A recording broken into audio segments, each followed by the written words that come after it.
ಜೋಳದ ಸಿಪ್ಪಿಯನ್ನೇ business idea ಮಾಡಿದ ಅಲೋಕ್ ಕುಮಾರ್ ಇವರ ಸಾಧನೆಗೆ ಭಾರತೀಯ ರೈಲ್ವೆಯಿಂದ ಸಿಕ್ತು 30 ಲಕ್ಷದ ಆರ್ಡರ್. ಕಸದಿಂದ ರಸ ಎಂಬ ಮಾತನ್ನ ನಾವು ಬಾಲ್ಯದಿಂದಲೂ ಕೇಳುತ್ತಲೇ ಬಂದಿದ್ದೇವೆ. ಆದ್ರೆ ಬಿಹಾರದ ಒಬ್ಬ ಸಾಮಾನ್ಯ ಹಳ್ಳಿಯ ಯುವಕ ಇದನ್ನ ಅಕ್ಷರಶಃ ನಿಜ ಮಾಡಿ ತೋರಿಸಿದ್ದಾನೆ.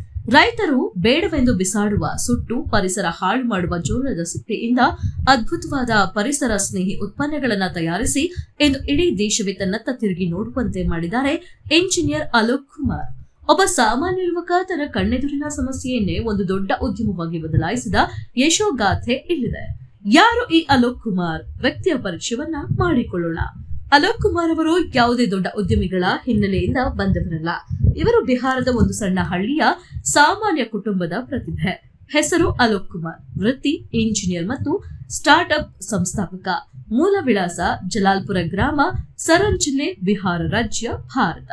ಎಂಜಿನಿಯರಿಂಗ್ ಮುಗಿಸಿದ ನಂತರ ಎಲ್ಲರಂತೆ ಇವರು ಕೂಡ ಒಂದು ಒಳ್ಳೆಯ ಕೆಲಸ ಹುಡುಕಿಕೊಂಡು ನಗರಕ್ಕೆ ಹೋಗಬಹುದಿತ್ತು. ಆದ್ರೆ ತನ್ನ ಸ್ವಗ್ರಾಮಕ್ಕೆ, ತನ್ನ ನೆಲದ ರೈತರಿಗೆ ಏನಾದರೂ ಮಾಡಬೇಕು ಎಂಬ ಹಂಬಲ ಇವರನ್ನ ಒಬ್ಬ ಯಶಸ್ವಿ ಉದ್ಯಮಿಯನ್ನಾಗಿ ಮಾಡಿದೆ.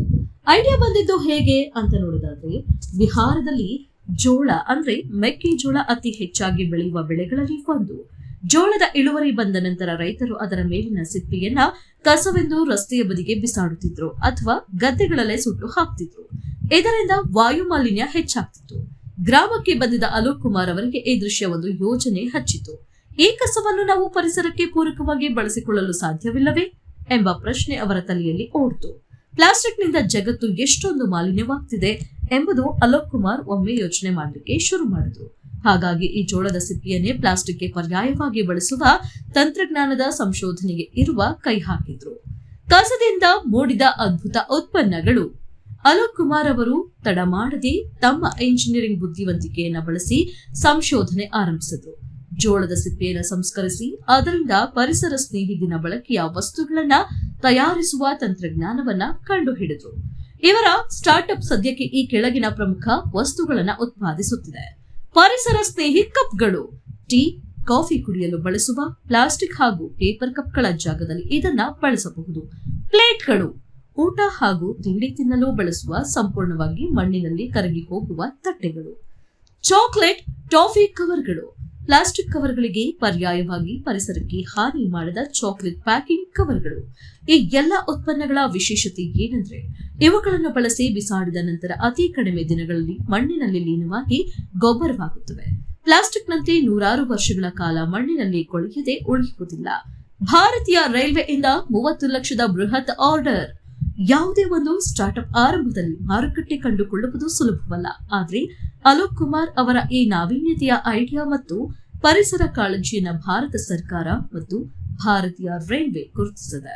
ರೈಲ್ವೆ ಇಲಾಖೆಯು ಪ್ಲಾಸ್ಟಿಕ್ ಮುಕ್ತ ಭಾರತ ಅಭಿಯಾನಕ್ಕೆ ಬೆಂಬಲ ನೀಡುವ ಭಾಗವಾಗಿ ಅಲೋಕ್ ಅವರ ಕಂಪನಿಗೆ ಬರೋಬ್ಬರಿ 30 ಲಕ್ಷ ರೂಪಾಯಿಗಳ ದೊಡ್ಡ ಆರ್ಡರ್ ನೀಡಿದೆ.